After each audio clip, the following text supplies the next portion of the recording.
இதயம் சரியில்லை. நாளைக்கு என்ன நடக்க போகுதுன்னு பார்க்கலாம். வாங்க வீடியோக்குள்ள போலாம். மித்ரா செய்த சூழ்ச்சியால இப்ப சுதாகர் கோவப்பட்டு இப்ப பாரதி குடும்பம் இந்த வீட்டுல இருக்கக்கூடாது, வெளியில போயிடுங்கங்கிறாங்க. அதுக்கப்புறமா இந்த வீட்டுல நம்ம இருக்க முடியாது, வெளியில போயிடலாம் அப்படின்னு பாரதி முடிவெடுத்து குழந்தைங்களையும் கூட்டிகிட்டு வெளியில வர்றாங்க. இதை பார்த்துட்டு இருந்த அபி வந்து சொல்றாங்க, இங்க பாருங்க பாரதிக்கா, நீங்க வெளியில போகக்கூடாது. இது எல்லாத்துக்கும் காரணம் நான் தானே மனோவை கல்யாணம் பண்ணிக்கிட்டேன். நான் ஆசைப்பட்டு செஞ்ச கல்யாணம் இது. நான் மேஜர், என்னோட விருப்பப்படி நான் மனோவை கல்யாணம் பண்ணிக்கிட்டேன். உங்களுக்கு இதுக்கு எந்த சம்மந்தம் இல்லை. ஆனா உங்களுக்கு தண்டனை கொடுக்கறது எந்த விதத்துல நியாயம்னு சொல்லிட்டு இருக்காங்க அபி. இதெல்லாம் கேட்டுட்டு இருந்தா மனோ சொல்றாங்க, இதை பாரு அபி, உங்க அண்ணன் சொன்னதுக்கு அப்புறம் பாரதி அக்கா வெளியில வந்துட்டாங்க. பாரதி அக்காவே வெளியில போனதுக்கு அப்புறம் எனக்கு இந்த வீட்டுல என்ன வேலை? எனக்காக அக்கா இப்படி ஒரு தண்டனை அனுபவிக்கிறது என்னால பார்த்துட்டு இருக்க முடியாது. நானும் அவங்களோட சேர்ந்து போறேங்கிறாங்க மனோ. மனோ, நீ வெளியில போகும்போது அப்ப நான் மட்டும் இந்த வீட்டுல இருப்பேன்னு நினைச்சியா? உன் கூட நானும் வரேன்னு சொல்லிட்டு அபியும் வெளியில வந்து நிக்கிறாங்க. இப்ப நீங்க 2 பேரும் எதுக்காக எங்களோட வந்து வெளியில நிக்கிறீங்க? அபி, இது உன்னோட வீடு. நீயும் மனோவும் வீட்டுக்குள்ள போங்க. நீங்க 2 பேரும் எதுக்காக மழையில நிக்கணும்? இடியும் மின்னலும் வெகு வேகமா இருக்கு, நீங்க இங்க நிக்க கூடாது, போங்கம்மா அப்படின்னு சொல்லுவோம். ஆமா, நீங்க குழந்தைங்களோட வெளியில நிப்பீங்க, நாங்க வீட்டுக்குள்ள போய் இதையெல்லாம் பார்த்துக்கிட்டு அமைதியா இருப்போம்னு நினைச்சீங்களாக்கா? இல்லக்கா, நீங்க எங்க இருக்கீங்களோ அங்கதான் நாங்களும் இருப்போம். அக்கா இங்க பாருங்க, பக்கத்துல என்னோட ஃப்ரெண்டு வீடு இருக்கு, நம்ம அங்க போயிடலாம் வாங்கன்னு மனோ கூப்பிடுறாங்க. அப்போ ஆதித்யாவும் தமிழும் சொல்றாங்க, இல்ல நான் அப்பாவை விட்டு வரவே மாட்டேன்னு சொல்லிடுறான் ஆதித்யா. ஆதித்யா, கனமழை பெஞ்சிட்டு இருக்கு, இங்க நம்ம நிக்க கூடாது, போயிடலான்னு கெஞ்சி பாக்குறாங்க. இல்ல, நான் அப்பா வந்து சொல்லாததுக்கு முன்னாடி எங்கேயுமே வரமாட்டேன், இங்கேயே தான் நிப்பேன் அப்படின்னு பிடிவாதமா இருக்கும்போது அப்ப கரெக்டா மித்ரா வெளியில வந்து பாக்குறாங்க. இதெல்லாம் உங்களுக்கு வேண்டிய தண்டனை தாங்கிறாங்க. அப்ப பாரதி நினைக்கிறாங்க, மித்ரா என்ன அடியால் வச்சு கொல்ல பார்த்தவ தானே, ஆனா நான் ஆதியை விட்டுட்டு அவ்வளவு சீக்கிரம் போயிடுவான்னு அவன் நினைச்சிட்டு இருக்கா. அவ என்னை வெளியே அனுப்புறதுக்கு தான் இவ்வளவு பெரிய தந்திரமா இவ்வளவு பெரிய பிளான் பண்ணிட்டு இருக்கான்னு தெரிஞ்சிருந்தோம். நம்ம வெளியில போறது சரியில்லை. சரி, ஆதி வரட்டும், வந்ததுக்கு அப்புறம் ஒரு முடிவு எடுக்கலாம்னு நினைச்சிட்டு இருக்காங்க பாரதி. அதே மாதிரி ஆதியும் வராரு. வந்ததும் என்னாச்சு, ஏன் இப்படி எல்லாரும் வெளியில நிக்கிறீங்க, என்ன காரணம்னு கேக்குறாங்க. எங்க அண்ணன் எனக்கும் மனோவுக்கும் கல்யாணம் நடந்ததுக்கு பாரதியை தான் காரணம்னு சொல்லிட்டு அவங்களையும் வெளியே அனுப்பிட்டாங்க. அவங்கனால நாங்களும் வெளியில வந்துட்டோம். நாங்க இனிமே அந்த வீட்டுக்குள்ள பாரதியன் வந்தா மட்டும்தான் வருவாங்கிறாங்க அபி.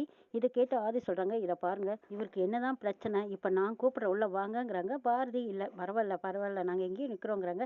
இதை பாருங்க பாரதி, குழந்தைங்களை இப்படி மலையில நலைய விடாதீங்க, இப்ப நான் சொல்றதை கேட்குறீங்களா இல்லையா? ஆதி வா அப்படின்னு கூப்பிடுவோம். ஆதித்யாவும் தமிழும் ஆதிக்கு பின்னாடி ஓடிடுறாங்க. பின்னாடியே பாரதியும் வேற வழி இல்லாம அவங்க அம்மாவையும் கூட்டிட்டு பாட்டியும் கூட்டிட்டு வீட்டுக்குள்ள போறாங்க. பொழுது விடிஞ்சதும் அபி வந்து சுதாகருக்கு முன்னாடி நிற்கும் போது சுதாகர் கேக்குறாங்க, ஏய் நீ எப்படி உள்ள வந்த, நீ எல்லாம் வெளியே தான் நின்றுட்டு இருந்தேங்கிறாங்க. பின்னாடியே பாரதி அவங்க அம்மா பாட்டி எல்லாரும் வரதை பார்த்துட்டு சுதாகர் மித்ரா கிட்ட கேக்குறாங்க, என்ன மித்ரா இது, இவங்க எல்லாத்தையும் வீட்டை விட்டு நைட்டே வெளியே போங்கன்னு அனுப்பிச்சிட்டேனே, திரும்ப எதுக்கு இங்க வந்து நிக்கிறாங்கன்னு கேட்கவும், எனக்கும் தெரியலண்ணா அப்படிங்கிறாங்க மித்ரா. அப்ப ஆதி வராரு.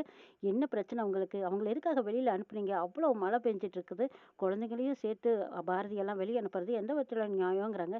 இதை பாருங்க ஆதி, நீங்க அவங்களுக்கு அளவுக்கு அதிகமான இடம் கொடுத்துட்டு இருக்கீங்க. அவங்க இந்த வீட்டுல இருக்கிறதுனால அவங்க ரொம்ப தான் ஆட்டம் போட்டுட்டு இருக்கிறாங்க.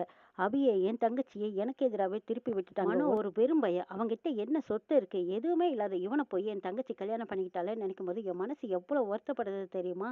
இவனை கட்டிட்டு போய் இவன் அனுபவிக்கட்டும், சிரமப்படட்டும், சீரழியட்டும், ஆனா இவன் இந்த வீட்டுக்குள்ள ஆகாது, வெளியில போங்கன்னு சொல்லிட்டு இருக்காங்க. இதை பாருங்க, இப்போ மனோ எந்த சொத்தும் இல்லைங்கிறதா உங்களுக்கு பிரச்சனையா? அவரும் ஒரு பிசினஸ் பண்ணி ஒரு நல்ல இடத்துக்கு வந்துட்டா அப்ப நீங்க ஏத்துக்குவீங்களா? இப்போதைக்கு வேண்டான்னு ஒதுக்கிட்டு நாளைக்கு ஒரு நல்ல நிலைமையில வர அன்னைக்கு நீங்க வருத்தப்பட மாட்டீங்களா? இதெல்லாம் ஒரு காரணமா? அபிக்கு பிடிச்சிருக்கு, மனோவை கல்யாணம் பண்ணிக்கிட்டா, நீங்க ஏத்துக்கிட்டா வேணும், இதையெல்லாம் நீங்க தட்டி கழிக்க கூடாதுன்னு சொல்றாங்க. சுதாகர் மித்ராவை பாக்குறாங்க. இதை பார் மித்ரா, ஆதி உனக்கு பிடிச்சிருக்கிறதுனாலதான் அவர் சொல்றதையெல்லாம் நம்ம கேட்டுட்டு இருக்க வேண்டியதா இருக்கு. ஆனா அபி இப்படி பண்ணினது என்னால ஏத்துக்கவே முடியாது.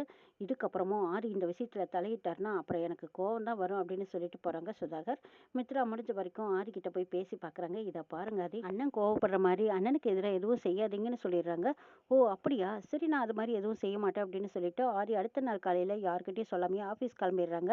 அப்போ மித்ரா வந்து வெயிட் பண்ணிட்டு இருக்காங்க. என்ன இன்னும் ஆதியை காணுமேன்னு கேக்குறாங்க பாரதி கிட்ட. பாரதி சொல்றாங்க, ஆதி அப்பவே கிளம்பி போயிட்டாரே, என்கிட்ட சொல்லிட்டு தான் போனாங்கங்கிறாங்க.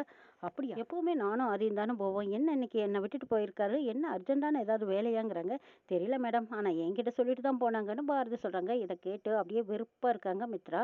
ஓஹோ, உன்கிட்ட சொன்னதாக என்கிட்ட அழுத்தம் திருத்தமா சொல்லிக்கிட்டு இருக்கியா, இருடி, இன்னும் கொஞ்ச நாளையில எனக்கும் அதுக்கும் கல்யாணம் நடக்கட்டும், அதுக்கப்புறம் நீ உன்னை எந்த இடத்துல வைக்கணுமோ அந்த இடத்துல வைக்கிறேன்னு நினைச்சுக்கிட்டு போறாங்க மித்ரா. ஆபீஸ்க்கு போயிருக்காங்க. அபி மனோ கிட்ட சொல்றாங்க, இதை பார் மனோ, இன்னையில இருந்து நீ எங்க ஆபீஸ்க்கு வர போற, ஆபீஸ்ல நீயும் ஒரு பார்ட்னரா தான் இருக்க போற, அந்த ஆபீஸ்ல எனக்கு என்ன ஷேர் இருக்கோ பங்கு இருக்கோ அந்த பங்கு உனக்கு இருக்கு, நான் பாக்குற வேலைகளை நீயும் பார்த்தா போதும்னு சொல்றாங்க. இது கேட்டதும் மனோ, ஐயோ என்ன அபி, நீ திரும்ப திரும்ப கொண்டு போய் உங்க அண்ணன் முன்னாடியே என்னை இழுத்து விட்டுட்டு இருக்கிறியே, உங்க அண்ணனுக்கு மட்டும் ஆபீஸ் வந்த விஷயம் தெரிஞ்சா இன்னும் வீட்டுல பெரிய பிரச்சனையா ஆரம்பமாயிரும், இதெல்லாம் பாரதி அக்காவுக்கு தான் போய் சேரும், வேண்டாம் விட்டுரும் அபி, அவங்க கிட்ட ஏன் போய் வம்பிழுக்கணும், எனக்கு இருக்கிற வேலையை எனக்கு போதும், அதுல வர வருமானத்தை வச்சு நம்ம காலத்தை தள்ளிக்கலாங்கிறாங்க மனோ. இல்ல இல்ல, இதை வச்சு நம்ம என்ன செய்ய போறோம்? அதுக்கு எனக்கு வர வேண்டிய பங்கத்தானே நான் போய் பார்க்க போறேன். இன்னைக்கு யாரையும் எதுவும் சொல்ல முடியாது. நீ பேசாம என் பின்னாடி வா, நான் கூட்டிட்டு போறேன்னு சொல்லிட்டு மனோவை கூட்டிட்டு போறாங்க அபி. மனோ அபி 2 பேரும் கை கோர்த்துக்கிட்டு ஆபீஸ்க்குள்ள வர்றாங்க. இதை பார்த்த பாரதி ஒரு நிமிஷம் அதிர்ச்சி அடைறாங்க. என்னது, இவன் திரும்பவும் ஆபீஸ்க்குள்ள வந்திருக்கானே, இவன் ஆபீஸ் வந்த விஷயம் சுதாகர் சாருக்கு தெரிஞ்சா நிச்சயமா இத்தனை பேர் மத்தியில அடிச்சாலும் அடிச்சிடுவாரு, இல்லைன்னா பெரிய பிரச்சனை பண்ணுவாரு. இவன் ஏன் இங்க வந்தான் அப்படின்னு நினைச்சிட்டு இருக்காங்க பாரதி. அப்ப போய் பேசலான்ட்டு போகும்போது ஆதி மனோவையும் அபியும் அவங்க கேபின்குள்ள கூட்டிட்டு போறாங்க. இதை பார்த்த பாரதி, ஓ எல்லாம் இவரோட வேலைதானா? அப்ப சரி, நம்ம ஒதுங்கி நின்று வேடிக்கை பார்க்க வேண்டியதான்னு நிக்கிறாங்க பாரதி. மனோ அபி 2 பேரும் ஆபீஸ்க்குள்ள வந்ததை பார்த்த மித்ரா உடனே போய் சுதாகர் கிட்ட சொல்றாங்க. சுதாகர் இன்னும் கட்டும் கோவத்துல இருக்காரு. டேய், என் கண்ணு முன்னாடியே வரக்கூடாதுன்னு சொல்லியிருக்கேன், இப்போ ஆபீஸ் வரைக்கும் வந்துட்டியா அப்படின்னு சொல்லிட்டு சுதாகர் மனோ மேல சரியான கோவத்துல பாஞ்சுக்கிட்டு போறாங்க. அது சுதாகரை தடுத்து நிறுத்துறாங்க. இங்க பாருங்க, அவருக்கும் இதுல பங்கு இருக்கு. உங்களுக்கு இந்த கம்பெனில என்னெல்லாம் ரைட்ஸ் இருக்கோ அதே பங்கு அபிக்கு இருக்கு, மித்ராவுக்கு இருக்கு. அபியோட பார்ட்னரா இப்ப மனோ வந்திருக்கா. நமக்கு தெரிஞ்ச விஷயங்களை அவனுக்கும் சொல்லி கொடுத்தா அவனும் பிசினஸ்ல ஒரு ஆளாயிட்டு போறான் அப்படின்னு ஆதி சொல்றாங்க. இதை கேட்ட சுதாகர் மறுக்கவும் முடியாம வெறுக்கவும் முடியாம போன்னு வெளியே சொல்ல முடியாம தவிச்சுக்கிட்டு கோவத்திலேயே நிக்கிறாங்க. என்னென்ன அப்படி பாக்குற? இப்ப மாமா சொன்னா மட்டும்தான் எனக்கு இதுல பங்கு இருக்குதுன்னு உனக்கே புரிஞ்சுதா? ஆமா, ஒரு விஷயம் தெரியாம தான் கேக்குறேன். இப்போ மித்ரா ஆதி மாமா 2 பேரும் கல்யாணம் பண்ணிக்கிறேன்னு சொன்னா அவங்க காதல நீ ஏத்துக்கிறேன்னு சொல்லுவ. ஆனா நானும் மனோவும் கல்யாணம் பண்ணிக்கிட்ட விஷயம் மட்டும் நீ வேண்டா வெறுப்பா வெறுத்து ஒதுக்குறியே, அது என்ன காரணம்? எதனாலங்கிறாங்க அபி. ஏய், ஆதியும் அவனும் ஒன்னா? ஆதிக்கு என்ன திறமை இருக்கு? அவன் எவ்வளவு பெரிய ஆளு, எவ்வளவு பெரிய பிசினஸ் மேன், இதெல்லாம் உனக்கு ஏதாவது தெரியுமா? ஆனா இவன் ஒரு வெட்டி இவன் ஒண்ணும் இல்லாத பையன். இவனை கல்யாணம் பண்ணிக்கிட்டது மட்டும் இல்லாம இப்போ ஆபீஸ் வரைக்கும் கொண்டு வந்து நிறுத்திருக்கியா? இவனுக்கு இதுல பங்கு இருக்குன்னு எனக்கு சரி சமமா கொண்டு வந்து நிறுத்திருக்கிறியாங்கிறாங்க சுதாகர். சுதாகர், திரும்ப திரும்ப நான் உங்ககிட்ட ஒரு விஷயத்த சொல்றேன். இப்போ அபிக்கு என்ன உரிமை இருக்கோ அதே உரிமை இப்போ மனோவுக்கு இருக்கு. திரும்ப திரும்ப மனோவை இன்சல்ட் பண்றது அது அபியை இன்சல்ட் பண்ற மாதிரி தான். இந்த ஆபீஸ் பொறுத்த வரைக்கும் மனோவுக்குன்னு ஒரு பொறுப்பை நான் கொடுக்க போறேங்கிறாங்க அதே. அதுக்கு கோவப்பட்ட சுதாகர், என்ன அது நினைச்சிட்டு இருக்கீங்க? நீங்க பாட்டுக்கு எடுத்தோம் கவுட்டோன்னு யார் கையில வேணாலும் எந்த பொறுப்பை வேணாலும் கொடுத்துருவீங்களா? அதுக்கு என்ன தகுதி இருக்கு அப்படின்னு சுதாகர் சீறி பாஞ்சுக்கிட்டு போறாங்க. போதும் நிறுத்தியண்ணா, நீ கொடுக்கலினாலும் அதை எடுத்துக்க வேண்டிய உரிமை எனக்கு இருக்கு. என் புருஷனுக்கு என்ன தகுதி இருக்கு, தரம் இருக்குன்னு தானே கேட்குற. அவர் கையிலையும் எனக்கு சேர வேண்டிய பொறுப்பை கொடுத்து பாரு, அவரும் இந்த அளவுக்கு உன்ன அளவுக்கு வந்துருவாங்கங்கிறாங்க அபி. இது கேட்டு ஆதி, ஆமா, அவர்கிட்டயும் ஒரு பொறுப்பை கொடுத்து பார்த்தா தானே அவருக்கு என்ன திறமை இருக்குங்கிறது தெரியும். முன்னாடியே நம்ம வேண்டான்னு வெறுத்து ஒதுக்கிட்டு இருந்தோம்னா அப்புறம் அவருக்குன்னு இருக்கிற திறமையை நம்ம எப்பதான் தெரிஞ்சுக்கிறதுங்கிறாங்க ஆதி. இதை பாருங்க ஆதி, நீங்க பேசிட்டு இருக்கிறது சரியில்லை. நீங்க இடம் கொடுக்கறதுனால தான் அவன் இந்த ஆட்டம் ஆடிட்டு இருக்காங்கிறாங்க சுதாகர். அவருக்கு ஒரு வாய்ப்பு கொடுத்தா தான் அவர் திறமையானவரா இல்லையாங்கிறதே நமக்கு தெரியும். சரி மனோ, நீ என் கேபினுக்கு வான்னு ஆதி கூப்பிட்டு போறாங்க. பின்னாடியே போறாங்க மனோ. அபி மனோ 2 பேரும் ஆதியோட கேபினுக்கு போறாங்க. அங்க பேசிட்டு இருக்காங்க. இது எல்லாம் பார்த்தா மித்ரா சுதாகர் கிட்ட சொல்றாங்க, என்னென்ன இது, ஆதி இப்படி டக்குன்னு முடிவெடுப்பாருன்னு நான் நினைச்சு கூட பார்க்கலைங்கிறாங்க மித்ரா. எல்லாத்துக்கும் காரணம் நீ தான் மித்ரா. ஆதி மேல நீ ஆசைப்பட்டியேங்கிற காரணத்துக்காகத்தான் இது எல்லாமே நான் சலிச்சிட்டு இருக்கேங்கிறாங்க சுதாகர். மித்ரா நினைக்கிறாங்க, நாம ஒண்ணு நினைச்சா இது ஒண்ணு நடக்குது. எப்படியாவது இந்த ஆரிய கல்யாணம் பண்ணிக்கிட்டு பாரதி குடும்பத்தையே வீட்டை விட்டு வெளியே அனுப்பணும்னு நினைச்சோம்.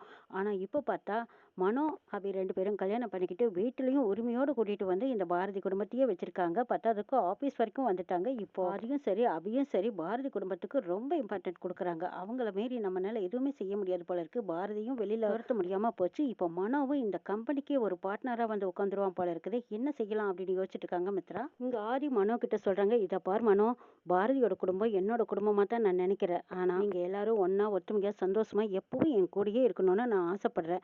நீ இப்போதைக்கு இந்த கம்பெனில வேலை பாரு. பிசினஸோட நுணுக்கங்கள் எல்லாம் தெரிஞ்சதுக்கு அப்புறம் உனக்குன்னு நான் தனியா ஒரு பிசினஸ் வேணாலும் ஆரம்பிச்சு கொடுக்குறேங்கிறாங்க ஆதி. இப்படி ஒரு நல்ல வாய்ப்பை நீ தவற விட்டுறாத. நீ அபிய கல்யாணம் பண்ணிக்கிட்டதுக்கு கொடுத்து வச்சிருக்கணும். ஏன்னு கேட்டா அவங்க அண்ணன் காசு பணம் இல்லைங்கிறதுக்காக உன்னை ஒதுக்க நினைச்சாரு. ஆனா அபி உன்னோட காசு பணத்தை பார்க்கல, உன்னோட நல்ல மனசைத்தான் பார்த்திருக்கா. அபியோட நம்பிக்கைக்காகவே நீ இந்த பிசினஸ்ல முன்னேறி ஜெயிச்சு காட்டணுங்கிறாங்க ஆதி. மனோ ஆதி கிட்ட சொல்றாங்க, இந்த அபிய மேல வச்சிருக்கிற காதலும் சரி நம்பிக்கையும் சரி, அந்த நம்பிக்கையை காப்பாத்துற மாதிரி என் வாழ்க்கையில கண்டிப்பா நான் ஜெயிச்சு காட்டுவேன்னு உறுதி சொல்லியிருக்காங்க. இந்த பக்கம் மித்ரா பார்த்துட்டு, எப்படியாவது இவனை ஆபீஸ் விட்டு துரத்தி அடிக்கணுமே, என்ன செய்யலாம் அப்படின்னு அவங்க ஒரு திட்டம் போட்டுட்டு இருக்காங்க. மித்ராவோட திட்டம் என்னங்கிறத தெரிஞ்சுக்கிட்ட பாரதி மித்ரா முகத்துல கரிய பசு இருக்கு, அவங்க என்னெல்லாம் வேலை பார்க்கறாங்கன்னு நாளை எபிசோட்ல பார்க்கலாம்.